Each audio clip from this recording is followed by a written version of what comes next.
ദൈവവിളിയുടെ വിശുദ്ധ ഗ്രന്ഥമാനങ്ങൾ. Bishop Dennis. ദൈവവിളി മനുഷ്യഹൃദയത്തിൽ കേൾക്കുന്ന ഏറ്റവും ആഴമുള്ള ഒരു സംഗീതമാണ്. സാധാരണ ജീവിതത്തിൽ നിന്ന് അർത്ഥപൂർണമായ ഒരു ദൈവീക യാത്രയിലേക്കാണ് ഈ വിളി നമ്മെ നയിക്കുന്നത്. ദൈവത്തിൻ്റെ നിത്യസ്നേഹത്തിൽ നിന്ന് ഉയർന്നു വരുന്ന ഈ വിളി വിശുദ്ധ ഗ്രന്ഥങ്ങളിൽ വ്യക്തമായി നമുക്ക് കാണാം. ദൈവം തൻ്റെ ജനത്തെ പരീക്ഷണങ്ങളിലും വിജയങ്ങളിലും വഴി നടത്തുന്നു. അവരെ തിരഞ്ഞെടുക്കുകയും സജ്ജമാക്കുകയും സംരക്ഷിക്കുകയും ചെയ്യുന്നു. ചിലപ്പോൾ ഈ വിളി മോശയെപ്പോലെ സാധാരണ സാഹചര്യങ്ങളിൽ നിന്ന് അപ്രതീക്ഷിതമായി ഉയർന്നു വരുന്നു. ചിലപ്പോൾ വിശുദ്ധ പൗലോസ് അപ്പോസ്തലനെ പോലെ ലോകമെമ്പാടും സുവിശേഷം പ്രസംഗിക്കുവാൻ പ്രേരിപ്പിക്കുന്നു. പഴയ നിയമവും പുതിയ നിയമവും നമ്മെ പഠിപ്പിക്കുന്നത് ദൈവത്തിൻ്റെ വിളി സ്നേഹത്തിൻ്റെയും ദൗത്യത്തിൻ്റെയും അടയാളമെന്നാണ്. അത് നമ്മെ ദൈവത്തോട് അടുപ്പിക്കുകയും മറ്റുള്ളവർക്ക് സേവനമാകുവാൻ വിളിക്കുകയും ചെയ്യുന്നു. മുൾപടർപ്പിൻ്റെ മധ്യത്തിൽ നിന്ന് ദൈവം മോശയെ പേരെടുത്ത് വിളിച്ചു. മോശ മറുപടി പറഞ്ഞു, ഇതാ ഞാൻ. അതുപോലെ യേശയ്യാ പ്രവാചകൻ തൻ്റെ വിളിയെക്കുറിച്ച് പറയുന്നു, എൻ്റെ അമ്മയുടെ ഉദരത്തിൽ വച്ചു തന്നെ ദൈവം എന്നെ പേരെടുത്ത് വിളിച്ചു. ദൈവം മനുഷ്യരെ പ്രത്യേകമായ ലക്ഷ്യത്തോടെ വിളിക്കുന്നു എന്ന സത്യമാണ് ഈ വചനങ്ങൾ നമ്മെ ഓർമ്മിപ്പിക്കുന്നത്.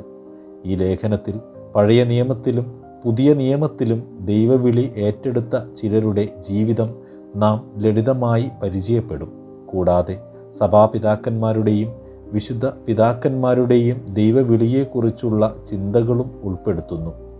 ഈ ലേഖനം ഓരോരുത്തരുടെയും സ്വന്തം ജീവിതത്തിലെ ദൈവവിളിയെ തിരിച്ചറിയുവാനും അതിന് മറുപടി പറയുവാനും പ്രചോദിപ്പിക്കുന്ന ഒരു ചെറു ശ്രമമാണ്. പഴയ നിയമത്തിലെ ദൈവവിളികളും തിരഞ്ഞെടുപ്പുകളും. പഴയ നിയമത്തിൽ ദൈവവിളി ഒരു പ്രത്യേക തിരഞ്ഞെടുപ്പായി അവതരിപ്പിക്കപ്പെടുന്നു. മുൾപടർപ്പിൽ ദൈവം മോശയെ വിളിച്ച്, ഞാൻ നിന്നെ ഫറവോയുടെ അടുക്കൽ അയക്കുന്നു. ഈ വിളി മോശയെ ഈജിപ്തിലേക്ക് പോയി ഇസ്രയേൽ ജനത്തെ മോചിപ്പിക്കുവാൻ പ്രേരിപ്പിക്കുന്നു. ഞാൻ നിങ്ങളോട് കൂടെ ഉണ്ടാകും എന്ന ദൈവവാഗ്ദാനമാണ് ഈ വിളിയുടെ ശക്തി. യേശയ്യാ പ്രവാചകൻ ദൈവത്തിൻ്റെ വിശ്വാസ്യതയെ മനോഹരമായി അവതരിപ്പിക്കുന്നു. ആരംഭം മുതൽ നിന്നെ വിളിച്ചവൻ ഞാനാണ്. ദൈവം ഇസ്രയേലിനോട് പറയുന്നു, ഞാൻ നിന്നെ തിരഞ്ഞെടുത്തു, നീ എൻ്റെ ദാസനാണ്.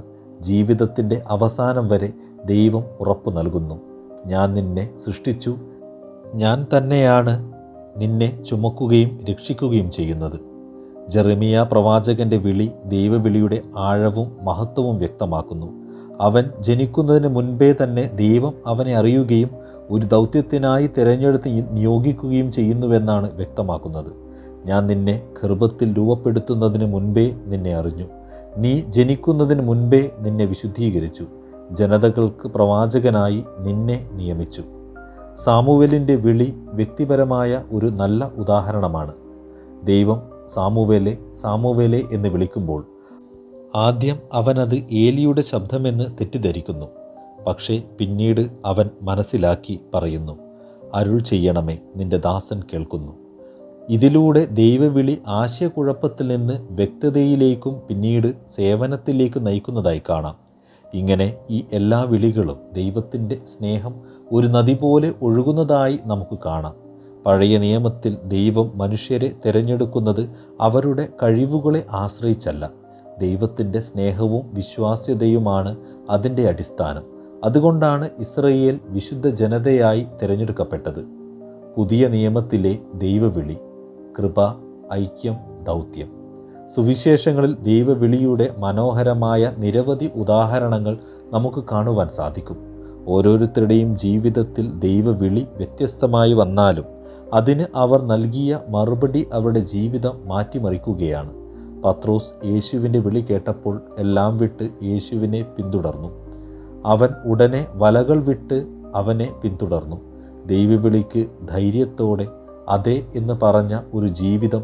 ലേവി ഒരു നികുതിക്കാരനായിരുന്നു. യേശു വിളിച്ചപ്പോൾ അവൻ തൻ്റെ ജോലി വിട്ട് ഉടൻ അവനെ പിന്തുടർന്നു. ഇത് ജീവിതം മുഴുവൻ മാറ്റുന്ന ദൈവവിളിയുടെ ഉദാഹരണമാണ്.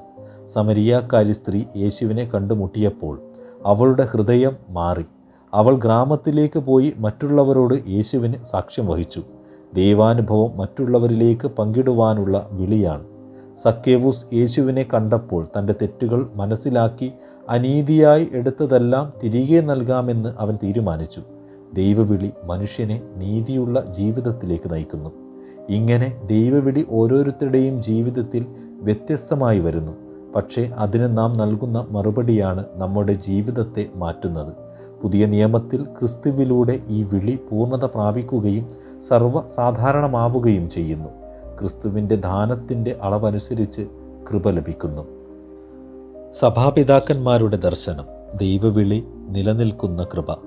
സഭാപിതാക്കന്മാർ ദൈവവിളിയെ മനുഷ്യൻ്റെ യോഗ്യതകളിൽ അധിഷ്ഠിതമല്ലാതെ ദൈവത്തിൻ്റെ കൃപയിൽ നിലനിൽക്കുന്ന ഒരു ദാനമായി കാണുന്നു. അവരുടെ പഠനങ്ങൾ പ്രകാരം ദൈവം വിളിക്കുന്നത് സ്നേഹത്താലും കൃപയാലുമാണ്. ആ വിളിക്ക് മനുഷ്യൻ സ്വാതന്ത്ര്യത്തോടെ മറുപടി നൽകേണ്ടതുണ്ട്. സെയിൻറ്റ് ജോൺ ക്രിസോസ്റ്റം ദൈവവിളിയെ മനുഷ്യൻ്റെ സഹകരണത്തോടൊപ്പം കാണുന്നു. അദ്ദേഹം പറയുന്നു, ദൈവം എല്ലാം ചെയ്യുകയില്ല, മനുഷ്യനും തൻ്റെ ഭാഗം ചെയ്യണം. ഇതിലൂടെ ദൈവവിളി ഒരു സഹയാത്രയാണെന്ന് അദ്ദേഹം വ്യക്തമാക്കുന്നു. മഹാനായ വിശുദ്ധ ഗ്രിഗറി ദൈവവിളിയെ സേവനത്തിൻ്റെ ആഹ്വാനമായി വ്യാഖ്യാനിക്കുന്നു. ദൈവം വിളിക്കുന്നവൻ ജനങ്ങളുടെ ഇടയിൽ സേവിക്കുവാൻ അയക്കപ്പെടുന്നു. അതായത് ദൈവവിളി ഒരാളെ സ്വയം മാത്രം മാറ്റുന്നതിനല്ല, മറ്റുള്ളവർക്കായി ജീവിക്കുവാൻ പ്രേരിപ്പിക്കുന്നതുമാണ്. വിശുദ്ധ ബേസിൽ പറയുന്നു, ദൈവവിളി ആത്മാവിനെ ശുദ്ധീകരിക്കുകയും ദൈവ സാദൃശ്യത്തിലേക്ക് നയിക്കുകയും ചെയ്യുന്നു. ഇതിലൂടെ ദൈവവിളി ആത്മീയ വളർച്ചയുടെ വഴിയാണെന്ന് മനസ്സിലാക്കാം.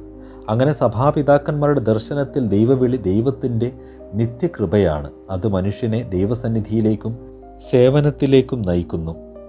ഈ വിളിക്ക് വിശ്വാസത്തോടും സമർപ്പണത്തോടും കൂടിയ മറുപടി നൽകുമ്പോഴാണ് അത് പൂർണ്ണതയിലെത്തുന്നത്. വിശുദ്ധ പിതാക്കന്മാരുടെ ഉദ്ബോധനം. വിശുദ്ധ ജോൺ പോൾ രണ്ടാമൻ പാപ്പ പറയുന്നു, ദൈവത്തിൻ്റെ വിളി മനുഷ്യൻ്റെ ഹൃദയത്തെ സ്പർശിക്കുമ്പോൾ പുരോഹിത ജീവിതം ഒരു സേവനം മാത്രമല്ല, അത് ഒരു സമർപ്പിതമായ സ്നേഹയാത്രയാകുന്നു. ഫ്രാൻസിസ് പാപ്പയുടെ വാക്കുകൾ. പുരോഹിതൻ്റെ വിളി അധികാരത്തിനല്ല, സേവനത്തിനാണ്. ജനങ്ങളുടെ നടുവിൽ ജീവിച്ച് കരുണയുടെ മുഖമായി നിലകൊള്ളുന്നതിനാണ്. ലിയോ 14 പാപ്പ യുവാക്കളോടായി പറയുന്നു, ദൈവം വിളിക്കുന്നവൻ ഭയപ്പെടേണ്ടതില്ല. അവൻ്റെ കൈപിടിച്ച് വിശ്വാസത്തോടെ നടന്നാൽ പുരോഹിത ജീവിതം ലോകത്തിന് പ്രകാശമാകും. ദൈവവിളിയെ സൗന്ദര്യത്തിൻ്റെ ഒരു വഴി എന്ന് വിശേഷിപ്പിക്കുന്നു. അത് പിന്തുടരുമ്പോൾ ജീവിതം യഥാർത്ഥത്തിൽ മനോഹരമാകുന്നു. ഈ സൗന്ദര്യം തിരിച്ചറിയാൻ ഉള്ളിലുള്ള ആത്മീയ ജീവിതം വളർത്തേണ്ടതുണ്ടെന്ന് പാപ്പ ചൂണ്ടിക്കാട്ടുന്നു. നിങ്ങളുടെ കഴിവുകൾ ഉപയോഗപ്പെടുത്താനും നിങ്ങളുടെ പരിമിതികളും ദൗർബല്യങ്ങളും ക്രിസ്തുവിൻ്റെ മഹത്വമുള്ള ക്രൂശുമായി ഐക്യപ്പെടുത്തുവാനും നിങ്ങളെ വിളിക്കുന്ന ശബ്ദമാണത് എന്ന് പാപ്പ ആഹ്വാനം ചെയ്തു. ഉപസംഹാരം.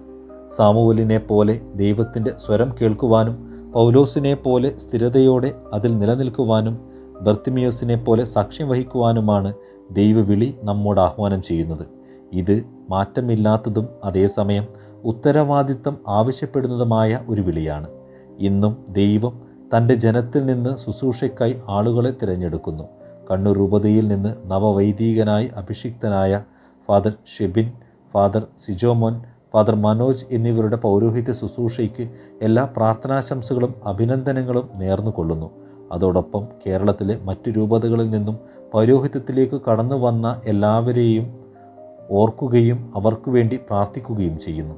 അവരുടെ സാക്ഷ്യം കൂടുതൽ ദൈവവിളികൾ സഭയിൽ ഉദിക്കാനാകട്ടെ. ദൈവവിളി ഒരു വ്യക്തിപരമായ അനുഭവമാണ്. സമൂവേലിൻ്റെയും പൗലോസിൻ്റെയും ജീവിതത്തിൽ കാണുന്നത് പോലെ ദൈവം ഓരോരുത്തരെയും പ്രത്യേക ദൗത്യത്തിനായി ക്ഷണിക്കുന്നു. ഈ വിളി തിരിച്ചറിയുവാൻ ആത്മീയ ഉൾക്കാഴ്ചയും അതിന് മറുപടി നൽകുവാനുള്ള ധൈര്യവും ആവശ്യമാണ്. കുടുംബങ്ങളിലും സമൂഹങ്ങളിലും ദൈവവിളിയെ വളർത്തേണ്ടത് ഇന്നിൻ്റെ ആവശ്യകതകളാണ്. മാതാപിതാക്കൾ, വൈദികർ, സന്യസ്തർ എന്നിവർ ചേർന്ന് ദൈവത്തിൻ്റെ സ്വരം തിരിച്ചറിയുവാൻ യുവാക്കളെ സഹായിക്കണം. ഈ ദൈവവിളിയിൽ ഏവർക്കും വിശ്വാസത്തോടും സമർപ്പണത്തോടും മുന്നേറുവാൻ കഴിയട്ടെ. സർവശക്തനായ ദൈവം എല്ലാവരെയും ശക്തിപ്പെടുത്തട്ടെ.